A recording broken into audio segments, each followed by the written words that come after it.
Carter Yates, Dave Campbell's Texas football here in Georgetown at East View High School with new head coach Bill Robertson. And Bill has been a longtime coach, first-time head coach this year. The past 7 years was a defensive coordinator at Prosper and A&M Consolidated in College Station. Bill, what is your why for being a coach, a football coach in the first place? Goes all the way back to Irving in fourth grade. My dad, who's passed away, but my dad was an accountant, a CPA, suit and tie guy, and was a great dad, but was not a sports guy.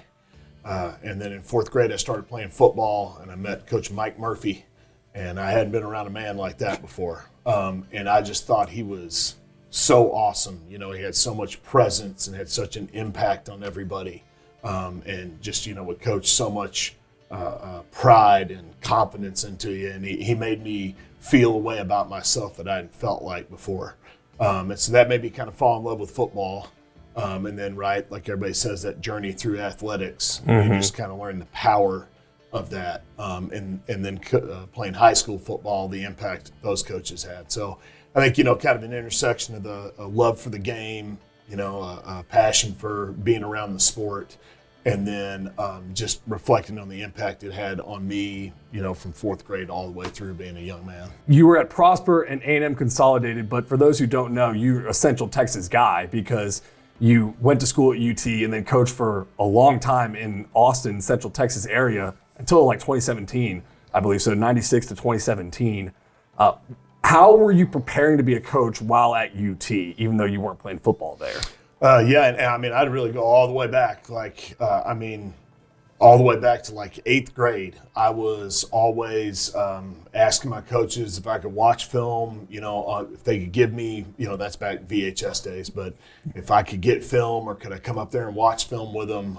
I was always interested, in that side of the game, kind of being a student of the game. When did the transition to the defensive side occur? Because you were under an offensive line coach at first, right? Right, just dumb luck, man. And I think that's it's so funny in the world of football how you end up where, doing what you're doing. But, so I was going to be a McNeil Maverick, had my heart set on it. That was my little email password, go Mavs. And at the end of that year, the head coach called me in, and he's like, Billy, I can't hire you. I don't got a spot for you. And I was heartbroken. I thought that was the end of the road. And he found a way to get me on at Stony Point. That school had just opened. And so I got hired there as a teacher for one semester. And then I got onto the football staff as the freshman B team defensive guy. There we go. That's why I was coaching defense. And so then I was at Stony Point for 7 years, part of the coaching change there. Coach Cheshire came in and really totally turned that whole program around. And just been on the defensive side since then. So Stony Point's where you get your first job. Yep. Stony Point's also where you met your wife, That's Kim. right. Yep.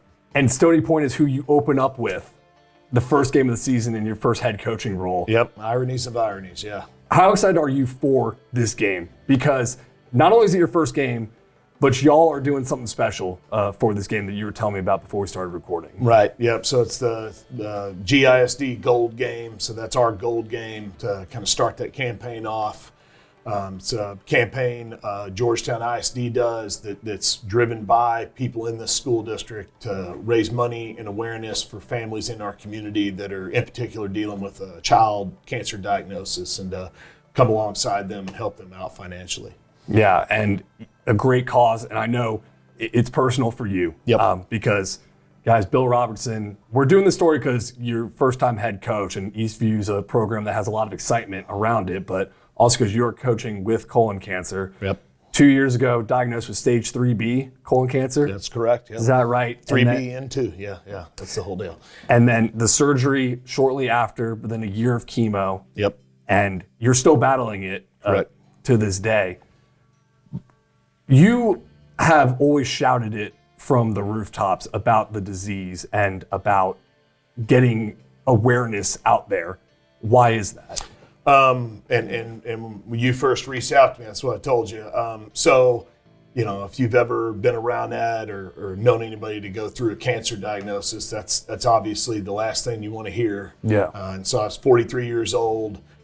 It was like a bomb went off in our life, and then they start giving you all the, the percentages of this and that, and it gets scary in a hurry. So anyway, my wife and I were coaches, and you try to be tough people. And so we just kind of circled the wagons, and we were like, we believe the Lord put this on our plate for a reason. You were 43 years old, and you were sick for like a year, right? Yeah, so the whole deal was back, I want to say 2021, right? We're in the midst of, we were really successful at Prosper, so we're playing 4 and 5 rounds deep. And then, that year of COVID, we played all the way into January. So, the seasons were long. And so, as football seasons drag on, you don't always live right. Your health ain't up to par. Yeah. And so in that 2021 season, I started having just abdominal pain. I mean, I just chalked it up to that, my diet wasn't good. And so whatever, a year went by and it just started to kind of get worse. And then after the 2022 season, I actually went in, saw a doctor. They did a pelvic exam and they're like, no, you're good. So then I went through the 2022 season, and that's the year we made a run to the semis. Mm-hmm. So I got my CT scan done, and then we were in the car driving down to College Station to go sign my contract at A&M Consolidated. And I got a phone call, and they're like, man, it didn't look right. We want to go ahead and do the colonoscopy now. And when I woke up, my wife was sitting in a chair at the foot of my bed just sobbing. And I was like, what's going on? And she goes, you have cancer. And that's what I'm saying. I was like, wow, that really changes everything. That wasn't even on the radar. I didn't even think that was a possibility. It never crossed my mind that's what it could be. And that doctor, that GI doctor, he said, I know it's cancer. I'm telling you, I do this for a living. We're going to send it off and get tested, but I know that's what it is. And he said, and it's a big mass. And so I was on a liquid diet. Monday, went and met with a surgical oncologist, which, like I'm saying, I never thought I'd use those words. Yeah. Went and met with a surgical oncologist, and then they start talking about, based upon this, it's probably stage 4, and that's what I'm saying. And again, and my wife and I are just crying and crying. And that's your previous question. After that, that's when we kind of, like I said, we kind of were like, all right, hold on. This is going to be okay. We'll be all right. I had surgery 5 days later, I think, on a Friday. We had put our house on the market, right? Yeah, this is a crazy time period to have. I mean, it's always a crazy time period to have a cancer diagnosis, but you are in the middle of going to a different job as this is happening. So we put our house on the market, and then I got the diagnosis. And so then we were like, all right, what do we do? Because how long does it take to sell a house? So the day that I had my surgery, we took the house off the market. I had a foot of my colon, 30 lymph nodes, and a portion of my liver, my bladder removed. And complications with the surgery didn't work the way they wanted it to. It was supposed to be arthroscopic. They had to be a fully open procedure. They had to cut me all the way open. I was in the hospital for 7 days. Got out, finally got released, went home. I was home 1 day, developed an infection in the incision, had to be readmitted to the hospital. They had to reopen the incision. I was in the hospital another 6 days with that. And then I got released, and they put me on a wound vac. And that went on for 6 weeks. There was another complication with that. I had to go to a wound doctor. I get to the end of it, and one day the incision's literally, almost nothing. Mm-hmm. And he's like, all right, you're done. We're going to just put a Band-Aid on it. You're done with this whole process. And he goes, the nurse came over and she's doing it. She goes, you get to ring the bell today, right? I'm, a 43-year-old football coach. I'm like, I'm not ringing a bell. And that doctor turned around and grabbed me by the shirt. He goes, you're going to ring that bell. And I was like, okay. Sir, yes, sir. Yeah, right. Well, so blah, blah, blah. We get done and I walk out in the lobby and there is an ocean of people out there. Wow. There's 30 people. Every receptionist, accountant, doctor, everybody in that practice is in the lobby of this random office building. And I rang the bell and they're all crying. And that's when I realized, and I learned this again later, when you ring the bell, you're not ringing the bell. I mean, you are, but you're not ringing the bell for you.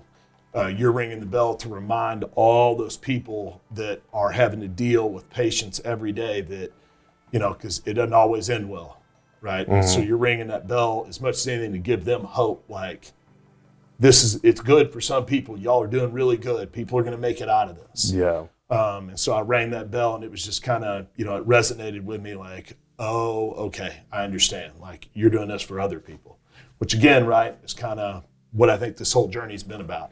You mentioned how you ring the bell and you're kind of doing it for other people. Well, you're also doing it at home for your family because you have 2 kids. Yep. And one, Peyton Reese, is a senior now at East View, and then Walker is a 7th grader, but they were even younger when this first happened. Yep. How did you try to provide an example for them as you're going through this battle? I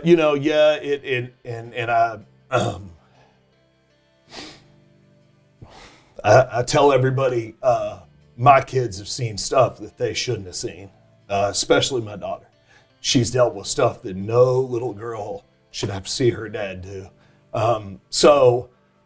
There's times in there I wasn't providing an example for nobody. They were providing an example for me. But then you get to the other side of it sometimes, and there's peaks and valleys, and you start to realize that the example I hope that I gave or you give is that in kind of what our culture that I'm trying to build here at Eastview is that you can do hard things. It's okay. And it was important to me that my kids saw, that I would show up every day to the best of my ability, and that would look different every day, but I would show up to school and show up to practice and show up in their lives and whatever that might look like. And this is the greatest thing that ever happened. While that's all going on, and I need to mention, man, College Station and A&M Consolidated High School, whoa, like that community and those people, they never flinched because, right, and I'm not saying everybody would do this, but they were fully within their right to be like, listen, we can't do this. Like, we need you here now. You can't do this. We've got to move on, and we got to fill this position. We got to have a teacher in the classroom with these kids. And that's not what they did. The principal called me. She's like, you're going to be a Tiger. Whenever you get here, just hopefully you can get here by August. So, well, they're going through spring ball, right? And I can't be there. I'm stuck at my house with a wound vac. And so I got in a routine that every morning I would get up and get on huddle and make a cut up of whatever we were trying to install defensively and build a PowerPoint and make a screencastify video and share it with the staff and the kids down there. And so we literally installed that defensive system with kids and coaches that I had never met and never talked to. It was just me sending videos to them. So we go through that whole summer, had to put our house back on the market, sell our house, move down to College Station, and then I started chemo, which was, right now it's a whole different deal. The first, I had 18 rounds, do it every other week. And three's the magical number. When you get to that third round of chemo, it can kind of go one of two ways. And those first 3 rounds of chemo were brutal for me. I had to go to the emergency room every Friday for a month and a half, every other Friday for a month and a half because of everything it does to your body, all the allergic reaction, all that. And the head coach at Consol, Brandon Schmidt, one of my best friends, again, did not flinch. And he's like, dude, when you're here, we want you here when you can be here. And he helped me kind of navigate what is the best day to do the chemo, when are you going to feel the worst, how's that time out the best. And so I would be at practice Monday morning and Tuesday morning and Wednesday morning, and then I would leave the practice field and drive over there and get my infusion for 5, 6, 7 hours, whatever it took. And then I'd go home and sleep the rest of the day on Wednesday. I was back at school Thursday morning, and then I'd be at the game on Friday night, I couldn't have done it without Brandon. If I worked for anybody else, it wouldn't have happened. And through all that, right, one of the first questions you asked me, why football? if I didn't have football to occupy my mind, if I didn't have football to, when I had the wound vac, to go and make those cut-ups, if I didn't have football to, when I was getting my infusions, to sit and watch film, or whatever, just somewhere else for my mind to go, I don't know if it would have been good. So that was huge. And we made it all the way, man, all the way to my last infusion was Thanksgiving of 2023. It was brutal. I have permanent nerve damage. I can't feel my feet. So, sometimes it affects the way I walk and all that. And just a lot of other crazy things that poison does to your body. And we knew from the beginning that it was going to come back. It's really, really small, and it's growing really, really slow. And so, matter of fact, in 2 days, on Friday, I go to MD Anderson to get a PET scan for the first time. And probably they're going to find something with that. And I know that's coming. My oncologist has told me, he's like, you've gone this far, like you're not out of the woods, but you can see the light, He said, we're going to find it. It's probably going to be in one spot in your body, and you're going to have another procedure done, and we're going to go in and cut that out wherever it is, and you should be done with it when that happens. So, how hard is it to stay as positive as you are, knowing that it's probably going to come back? I mean, I don't know. It's scary. It's scary. And it's important to admit that too. Yeah, it's scary. And it's just a weight that there's this bad thing out there and there's nothing you can do about it. But again, like everything I'm saying, like it's not that big a deal. And like I told you a story about ringing the bell when I finished my chemo. And I mean, if you can imagine this, when you do chemotherapy, you go in an infusion center. It's a big room. It's got cubicles in it. I finished my last infusion, and the nurse is like, you made it. You get your certificate today, and you get to ring the bell. And I'm like, I know. I'll ring the bell. I promise. And I go, where do we go to ring the bell? And she goes, well, it's right over there. And I was like, well, that's pretty crazy that I've been in this room, I don't know, hundreds of hours. I've never heard that bell before. I didn't even know it was on that wall. And I ring the bell, and I told my wife, I'm like, we got to get out of here, because I knew what it meant that I was ringing that bell, but I also knew what it meant that I'd never heard that bell before, and the other things that I had seen.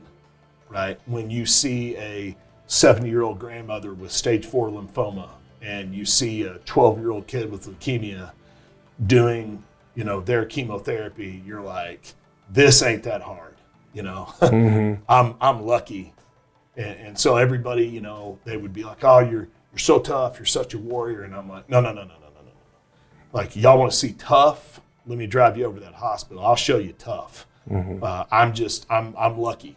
I'm lucky that all this has gone down the way it went down. And so whatever happens, wins and losses wise, if we can have a positive impact on these kids and get them to buy into that you can do hard things, and that, you've got to serve others and honor the team and make things not about yourself, and be able to face, the specter of failure and not be scared about it and be willing to try things. That's what this whole thing's about trying to, use athletics, but football in particular, as a vehicle to get young people to be the best version of themselves they can.